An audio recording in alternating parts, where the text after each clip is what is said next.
Well, members of the public have been vocalizing their issues with the U.S. healthcare system in the aftermath of the CEO killing. Some going as far as to criticize the McDonald's employee for alerting the police of the alleged killer's whereabouts. And joining us to help analyze what this means about public sentiment toward corporate America is Wharton School professor of marketing, Americus Reed. Americus, good to see you.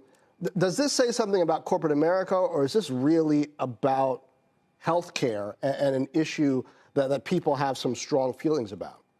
Well, it's great to be with you, John. I appreciate the opportunity. I think it's a little bit of both. I think that to a certain extent, we are seeing sort of the fed up everyday man, everyday woman, everyday person that is looking at corporate greed and having an understanding now in the sort of year of social media that, you know, there's a corporate entity out there that is putting potentially profits over health and things like that. So we're seeing that as a sort of a general context. I think we're also kind of seeing this idea more specifically around consumers sort of taking it up to sort of say, hey, you know, we don't want to be the victim in these narratives around PR crises that happen to companies that are making lots of money. And so these CEOs can become sort of the villain that represents all of this corporate greed. And so consumers now have something to rage against. So we're seeing more and more of this stuff in terms of the wake-up call more generally in corporate America, John. But I think specifically in the healthcare space, because it's quite well documented as to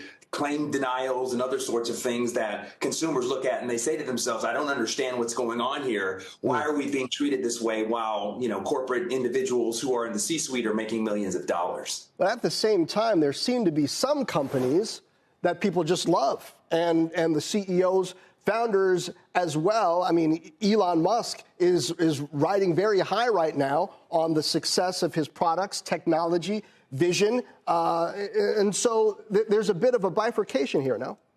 Yeah, I love that point, John. The bifurcation comes with respect to something that I think is important that you're pointing to, and that's the idea of authenticity. So people look at Elon Musk and they say, love him or hate him, he speaks his mind. He doesn't care what, you know, critics think. He's going to say what he believes, and he's perceived, at least, as being this very authentic individual. If you contrast that with other CEOs that may not have a lot of airtime in terms of presenting themselves as a public face, you can see where this dissonance can come from, because those CEOs that aren't prepared to sort of be in the spotlight, to put their own personal brands out there as part of the company brands, can suffer this kind of thing where they're not seen as authentic, and instead they're seen as more greedy individuals that are in the back office making profits and money over the careful lives of individuals and the safety of consumers. Americus, you make an interesting point about social media perhaps being some of the fuel behind this, but I'm wondering too, if it's not also the political division that we've been living with in this country for a number of years now, and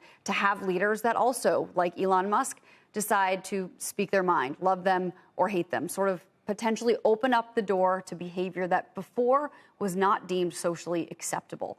Do you believe that that is also the case? And if so, if you are corporate America, a healthcare or other company, what do you do about it?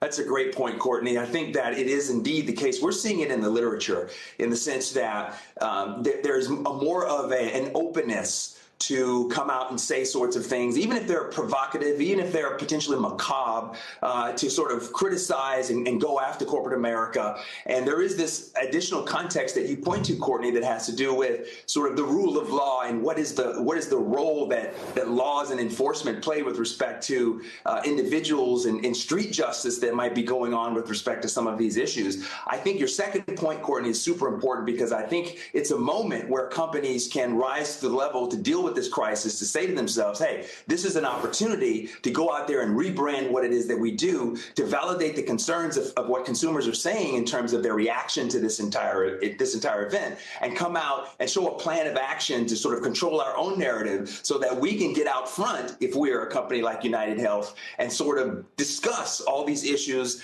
and begin to sort of recraft what it is that we do, so consumers aren't walking around with all of this kind of latent pent-up anger.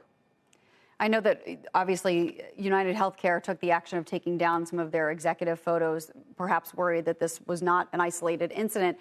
Do you think that there are other, I don't want to call them simple measures, but things that maybe companies should be doing until they can really get their hands on what's going on and what the sentiment is really is really happening and bubbling below the surface of some of this consumer, I don't even know what word, upset is not the right word.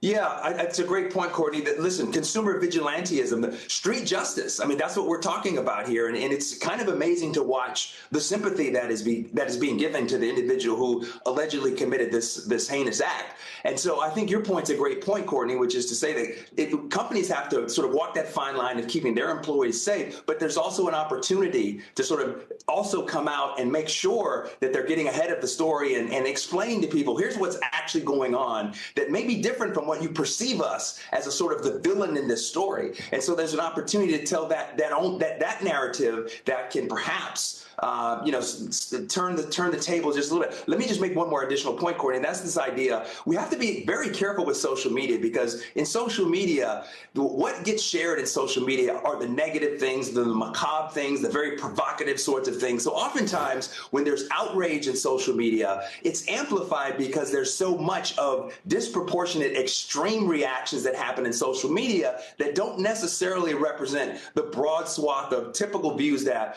folks in this country might have. That's a very good point. I think there have been a lot of instances of that in much less serious circumstances, but I'm thinking of Bud Light and Target with sort of other social media amplifications when they made decisions that perhaps angered a small group of people, but it seemed much larger because of the amplification on social media. Americus Reed from the Wharton School, thank you very much for joining us on this very sensitive issue.